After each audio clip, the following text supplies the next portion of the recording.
Yeah, thanks for having me on. I'm Kaledora. I'm CEO and co-founder of Ostium. We are building the portal to global markets. So one instrument, one platform, one wallet. You can trade crypto, equities, FX, indices, and commodities, and then soon bonds and vol instruments, all like a perp. So you can easily long or short. We have stocks at up to 100x leverage. So we're the easiest place to long or short every asset under the sun, and sort of punt on your macro bets. So yeah, Malcolm's been using it all day. He won't stop fucking talking about Ostium. It's all I hear about, which is awesome. I love to hear that. That's He won't music to stop my ears. talking about it. He talks about it all day. Can you explain to me why it feels like everybody is working on perps right now? Uh, I mean, we've been working on this for a while, so I would say not, or maybe not new to the perp game, but I mean, I think the obvious explanation is the success of Hyperliquid. I've always been of the opinion that perps are the single best instrument that crypto has come up with. Mm. Though to be fair, actually, the original sort of origin of perps, or conceptual origin, is actually a paper written in I think the 90s by Robert Schiller, and then obviously Arthur Hayes at BitMEX was the first to properly implement them. But perps are sort of the clearly, I think all the data bears this out as well as user experience, the best instrument for easily expressing a market view. The way I frame it is like options are sort of the other primary. I mean, in the US and actually in India, those are the two biggest markets for retail options. Options are the only way really to get a lot of convexity, like a lot of leverage on stocks. And Yeah. there are a lot of options traders, but there's largely because there's some sunk cost involved. They're pretty hard to learn, and then people get used to learning them and they stick to them. But they're complicated, right? It's not as simple as like, call, thing goes up, you make money, Yeah. put, thing goes down, you also make money. Um, you have to account for implied volatility. Like there's a lot of things to Yeah. account for. It's not super easy to express a market view. You got to learn them. Perps are just so much simpler. People generally want to go long or short. They want to bet if things going to go up or down, and then they will adjust their leverage based on their risk tolerance. That's it. Perps allow you to do that in the simplest instrument possible.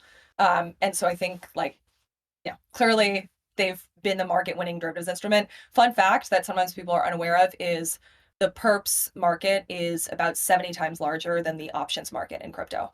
So my quip is, given the option between options and perps, people pick perps.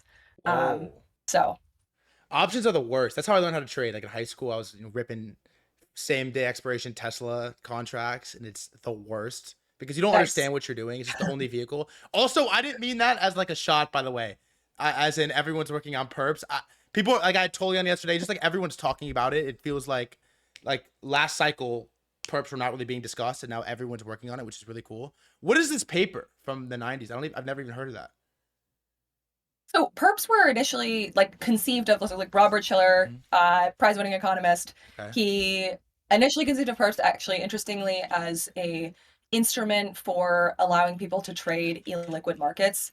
Um, because basically with this sort of like rate that would adjust based on the skew of the book. Mhm. Um, but it was a conceptual idea. I think a really cool way to just like think about crypto if you're a market structure nerd is as this sort of lab of innovation for all sorts of like really gigabrain, like usually libertarian leaning ideas for market structure that didn't really have a home or couldn't be created in the traditional markets because of all the sort of like red tape and just the pre-existing incumbency of just like the way the market is right now. So you can't really just come up with your own thing. But I mean, AMMs were also a like concept that libertarian economists had like thought of in some other Uh-huh. name and then were implemented and like first written about on like a Damn. Reddit post. Um, so actually like by Vitalik, and then Hayden implemented it. So yeah, I think of like AMMs and perps as so like the two coolest market structure primitive like innovations in crypto that are downstream of some intellectual thought from decade plus ago that then were implemented by some nerds on the internet. Word. Thank you for the history lesson. It's actually fire. Why, okay, explain this. Why is winning real world asset perps different game than winning in crypto perps? It's a great question. Okay, so I'll start kind of like first principles. Okay. My general view is market structure is path dependent, and that pretty like basically echoes what I just said, which Uh-huh. is like, perps evolved in crypto were able to evolve in large part because like there was no other alternative instrument. You were kind of like, it's like tabula rasa, like blank slate, Yeah, yeah. you know? And if you're trying to create perps on markets, like let's say on the gold market, where there's a huge market, then you have to actually account for the market structure, the existing market structure, when you're trying to create a new derivative instrument. Because of this kind of like substitution effect, right? Like because there is an alternative.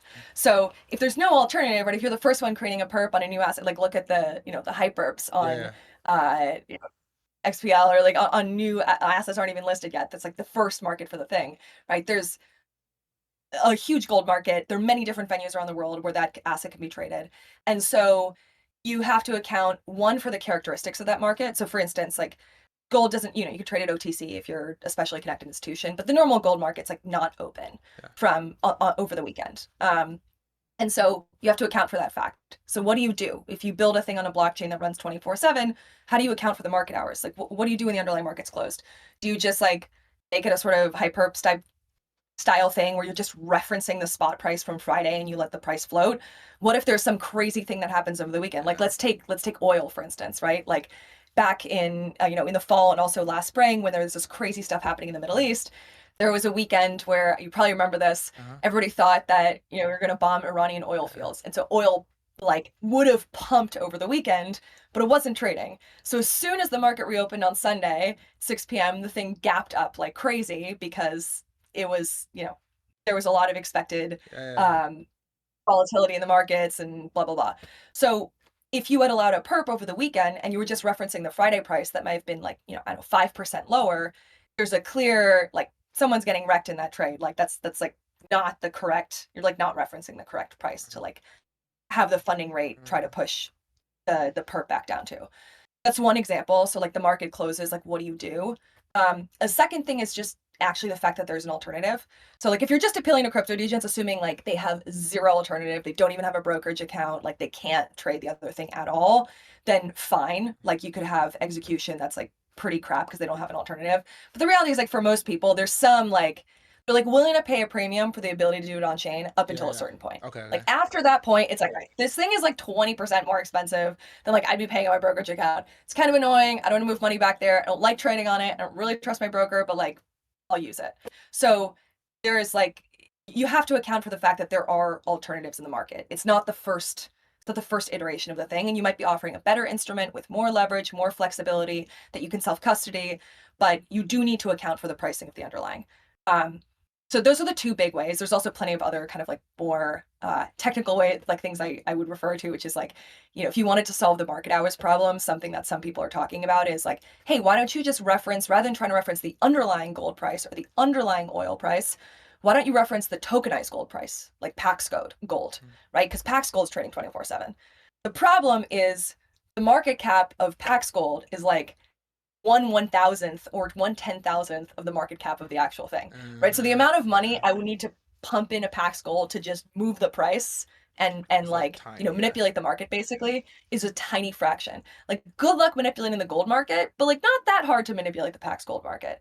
So you have to account for like all of this stuff, and there's like a million other reasons, but I'm not going to go into all in detail because it's probably boring technical detail. But the point is like these are things that are very specific to like trying to create a perp on a market, on like a TradFi market, not on a crypto asset. And you have to account for that. So I just think like my general view is like people seem to, those who maybe haven't dug into it or actually tried to build the thing, have this conception that it's just like, oh, great, you just like stick a TradFi Oracle price on the thing, like, easy peasy. It requires very specialized infrastructure. And winning, I really truly believe like it is so differentiated. It is just a completely different game. And we've chosen very, very specialized infrastructure, which I could talk more about if your listeners are interested, but maybe too technical, maybe boring. But yeah, it's a very different game. It's not the same thing. Well, at least I'm interested. But before, because you mentioned it really quickly, can you explain what happened with XPL and Justin Sun the other day? Can I explain? Man, I mean the XPL price on Hyperliquid like pumped. I know a bunch of people got liquidated. What aspect? Well, I don't know. You like mentioned it, so I wasn't sure if you wanted if you were like excited about it and wanted to talk about like why that happened. Oh, okay. I was mentioning in the context of I was mentioning like high perp. So I mean maybe a Okay, better okay, okay. example is like pump. So in the pump, so the like the pre-market perps. So like in the during, Uh-huh. let's say like pre-launch for pump, for instance, there's a hyperp which is kind of, so I mentioned it because it's somewhat different from like a normal perp. So if you don't actually have a spot price to reference, so if you're like for one of these hyperps where the asset hasn't been listed yet, so there's no proper spot price, um, what reference price do you use? Is like Hyperliquid was very innovative and creative in figuring out a way to list a perp on an asset that doesn't have a proper liquid spot market. So the way they do it is basically on like a funding rate that adjusts on some average Mhm. of recent prices. So it's like a way of pushing the perp back down to like what a theoretical spot price would be, even if there is no spot price. So it's I think in the same way that like TradFi perps aren't quite perps, Yeah. like the way we've implemented it isn't it like quite a perp. Similarly, the high perps, the pre-market or like pre-launch perps are not quite perps in like the literal sense of the term. They're slightly different because you're missing one key Yeah, ingredient. yeah. You're missing actually a spot price, and in our case, during out of market hours, you're also missing a spot price, or you're missing some other key ingredients. So it's like a creative way of creating a perp like market on the thing without all of the key ingredients. Make That was my Okay, okay. context in which I mentioned Yeah, it. yeah, thank you. Can you break down the Ostium like points program and how people can get involved right now? Sure. So the points program is fairly straightforward. Um, So we award points on a weekly basis. There are 500,000 points that go out every week, Okay. and then they are weighted between LPs and traders. So that weighting changes slightly week to week.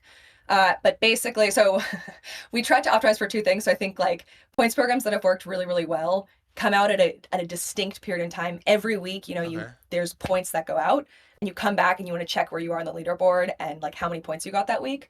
But at the same time, you don't necessarily see the impact of like every time you put in a trade, exactly a number going up. Yeah. So we merge the two. So there's a score. So every time you trade, you open a position, your score goes up, and you can see that change in real time on the points page. And at the end of the week, your trading score, which is driven by your trading activity, and your LP score, which is just driven by how much you deposit into the vault, are added up, computed, normalized, and then you get a number of points. So you have a score that changes every time you do something, gives it Yeah, kind of like a yeah. gamification aspect, but then you actually get awarded your points like every Sunday at midnight UTC. So yeah, we've been running the points program for I think about 20 weeks now, and it'll Whoa. continue to run for a little bit. So yeah, check it out. It's the interface should be hopefully pretty self-explanatory, but basically from LP and from trading activity. I didn't realize it's been out that long. How big is Ostium? Like how much volume and how much revenue are you guys doing? Great question. So we've crossed 16 billion in cumulative volume, Whoa. and we've done about 8 million in fees, Whoa. of which, yeah, Whoa, that's like a lot bigger than I thought it was, actually. Interesting. yeah. So yeah, we've crossed, we've done 8 million in fees. So we're generating revenue, which is great. Huge hack being a revenue generating company, Yeah. in crypto. And yeah, 16 million in volume. And then we're about like 35 million in TVL. Whoa. Wow. Okay. That's a lot. Who is like the target user for Ostium? Like, is it Solana on chain meme coin traders that are bridging over to trade perps? Is it like large institutional players? Like, who do you guys target?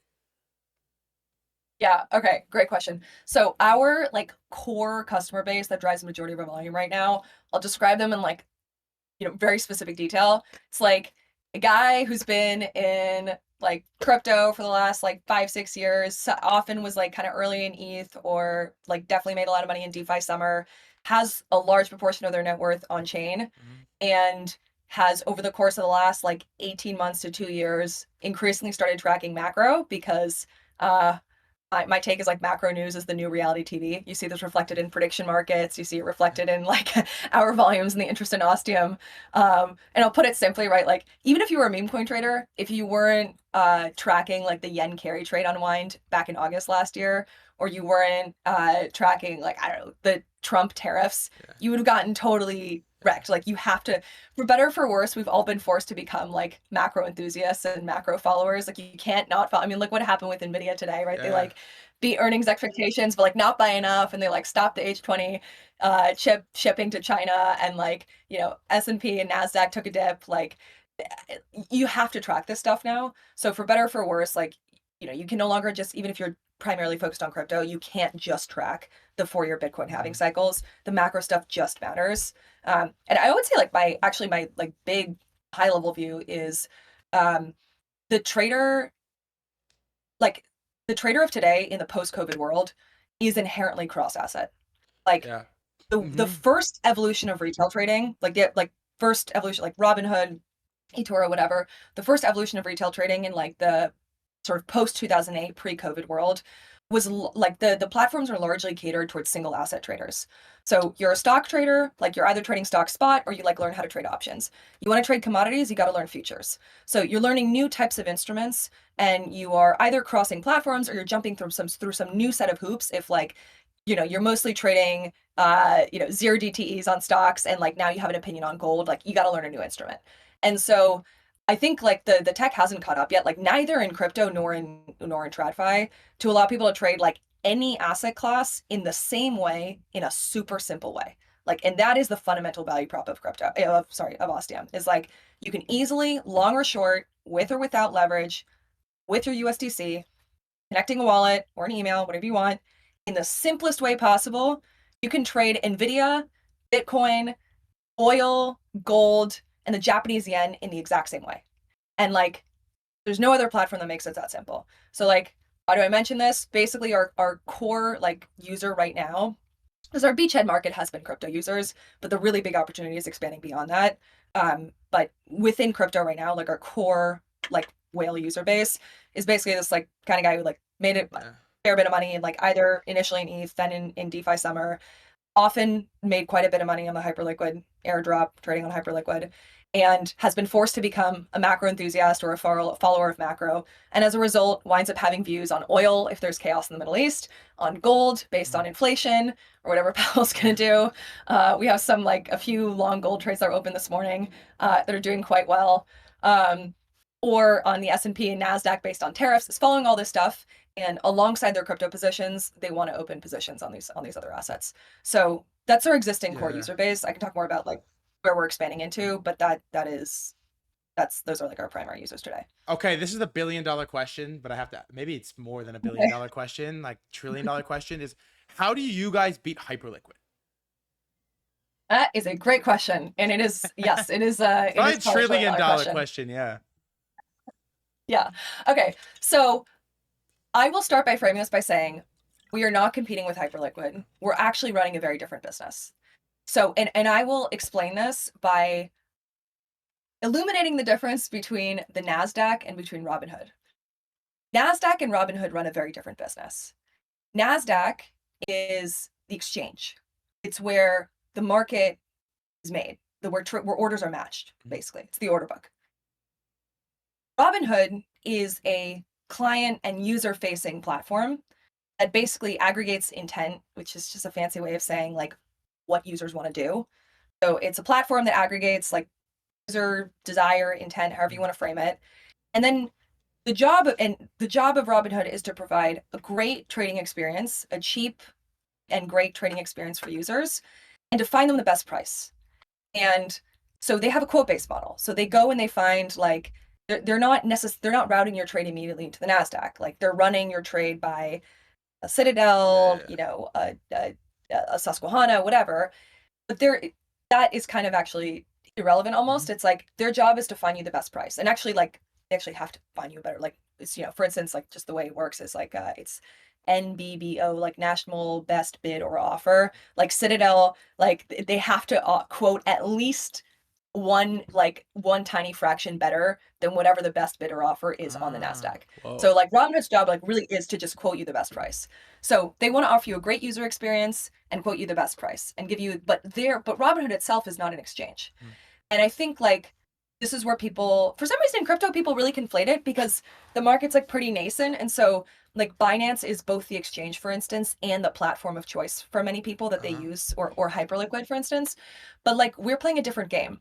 And it's because of the market that we're focusing on, right? Like right now, obviously by far, by like a wide mile, there are a couple other perp dexes that have tried to list some perps on, let's say, the S&P with basically zero liquid, like truly like Yeah. basically zero liquidity. The best price by like orders and orders of magnitude is going to be like a price that we can find you by quoting you the underlying market price. And so our job like is to provide a good trading experience for the user and to find the best price. And like there's totally a world in which like, 5, 6, whatever years down the line, maybe Hyperliquid has a market for S&P perps. I have my own suspicions for why I actually think like people might wind up being disappointed by HIP3, and I just say this because of what I know about the market structure. I can go into that in more detail if you're interested. I think, as in most things, maybe it's a little bit overblown, but we'll see. But if it really works, totally, we could have a world in several years where like we quote their price, or they're one of the prices that we quote. But our job is just to like find the best price. So like we have a completely different architecture to summarize. It's like a price like quote synthetic model. So we don't have like an order book ourselves. So we have an oracle, we go and we fetch the pricing from our underlying market data providers. We go and we fetch a price for that timestamp and we offer that up to users. And we basically just net against a liquidity pool. Okay. But we're not, so it's not it's like almost like a asynchronous system. So like the pool fronts the capital, but we're not like trying to match you against another order right away on our own order book. Got it. So it's just a completely different model catered to the constraints of the asset. I'll give you maybe one more example, Okay. like a kind of like a more quantitative one, which is like the okay, here's a question. What do you think the top of book liquidity is for Solana on like Binance? It's probably ridiculous, right? Like ridiculously thick. It's like 500K around, Really? like over the last like month. That's what you can fill like at the bid or the ask. Okay, Like okay. right at like you can fill a much larger position by Yeah. blowing through the order book like slightly, Uh-huh. but like at the bid or the ask, it's about Got 500. it. Okay. On Hyperliquid, it's around 300. So very close, within an order of magnitude. What do you think the top of book liquidity is like during like normal market hours on the S&P, on S&P futures? Oh, that's Yes. gotta be insane, right? Take I a don't even guess. know how to guess. 5 million, 10 million? I don't know. 300 million. 300 million? Yes. Whoa. Yeah, I don't even like have a Yeah. concept for that. That's nuts though. Yes. So you can open like you can put in a $300 million trade like at the bid or the Whoa. ask without going any deeper in the order book. So like I think what people don't understand when I'm trying like hopefully this drives the point home, like building RWA perps is a fundamentally different game. And like let's say ambitiously on Hyperliquid, day one, which is a super ambitious, let's say day one, the S&P perps have half of the liquidity at the top of the book as Solana, which seems super ambitious, like given that Solana is like a top 5 asset. Let's say it's 150K. Okay. It's still like several orders of magnitude, like just astronomically smaller Yeah. than how much liquidity you could offer by simply quoting the top of book in the underlying market. So it's just like Yeah. it's just a different category of like size. So our goal is to offer the best liquidity, best execution, and we're like largely catered towards whales. To be honest, we offer a really good price. It's also a great price for shrimps, but the like relative benefit for a whale Shrimps. is even greater. Um, shrimps and whales, um, and anywhere along that spectrum, dolphins. I don't know. But actually, that's what it is on Bird Eye. It's like a little shrimp. Yeah, it There's is like a a whale. shrimp. And It is there's a a shrimp dolphin. over there. Yeah. Yeah. They have the dolphin Yeah. and whale. Wow, 300 million Yeah. is crazy. I mean, I guess Yeah. makes sense. I didn't even know how to guess for that. I'm like, I don't even fucking know. But yeah, makes sense. Yeah. Can you explain all anyone has wanted to talk to me about for the last like 3 weeks is HIP3. They want to talk about prediction markets and prediction market perps. I just had Guy from Athena on. He's talking about HIP3. Like, is all anyone wants to talk about is Hyperliquid HIP3. Why is it overhyped in your opinion? I think, look, it's not overhyped in the sense that it's really cool that it'll allow like anybody to create a market. Like that's great. I just think one thing is like, can you create a market on the thing? The second thing is like, is the market going to be good to trade? Like, are you going to be able to open a large position without moving the market dramatically? And like the answer very likely is no. I mean, it depends on your standards, right? If your standards are like, can you open a 100K position at like the top of book? Like, fine, then like maybe, yes. But if your standards like, can I open a $50 million position in one clip on the S&P? Like the answer is like no, like not even close, like nowhere close. So it's not so much like, and again, like I say this truly, like we have a lot of people from Hyperliquid who like trade on Ostium. I wrote an article called like airdrops and insiders, like right after the airdrop came out from Hyperliquid, like truly just like glazing what they did. Like if you want to find it, it's under my articles on Twitter. I'm at Kaledora. Like I have like tons of admiration for like the team, what they've done. It's an incredible product. And almost more than anything, I think Hyperliquid has played like the key role in basically shifting finally at long last the attention to like towards revenue generating apps rather than, whatever, Fugazi something. Yeah. So I'm there's a lot to learn from Hyperliquid, and I have a lot of admiration for what they've done. But I honestly speaking, like people get very excited about stuff, and that's great. And I'm also very glad people are excited about HIP3 because it means they're excited about the prospect of trading non-crypto stuff on chain, which has been like our core thesis since day one. I just think in most cases, people are thinking more about like what can you list, and then the next step though is like actually adoption and what size can you move, and can you actually like really meaningfully, like if you are trading in large size on like interactive brokers, is this like a viable solution? Like could you actually move your size over? And like I just don't think people have thought about the economics enough, nor do they understand what the alternative is. It's like what I was saying. It's like there's two reasons building these like TradFi perps is like, just fundamentally a different game than like building crypto perps. Like one is the market structure, you got to account for it, and two is the alternatives. And like if you're trading a ton of size and you can actually like open a one clip, not necessarily that you would do that, but like in one clip you could open like a $50 million S&P short, like you're not going to move over to that if you just can't move any size. So yeah, it's not, I hope my statement is sufficiently nuanced and I've qualified it sufficiently. I'm not bearish on the whole concept. I just think people's expectations of it, how good it'll be on day one, and the ability to actually service, I think this like idea that people have of people trading all this stuff on chain is mistaken. But I'm like, as I said, we could ultimately quote their prices, but right now it is so clear that it is like the benefit. We can actually quote you the underlying market price, and that is just by far, by like orders of magnitude, going to be a better option if you're moving size. Look, I actually like the nuanced take. I was hoping there was some blanket baseless FUD in there so we could clip it and post it out of context, but I don't think we're gonna have the opportunity to do that. Okay, I have to let you go in a minute. This is really sick. Can you give me, as a wrap, like what is the number one focus at Ostium right now? What are you guys shipping? What are you about to launch? What are you trying to improve? Like, what is your primary focus right now? Yeah, so a lot of things, but probably the thing that your audience would be most excited about is we are very, very close to shipping a bunch of crypto stocks and like DATs, like DATs. So the BMNRs, SBETs, MSTRs of the world are very soon going to be available on Ostium.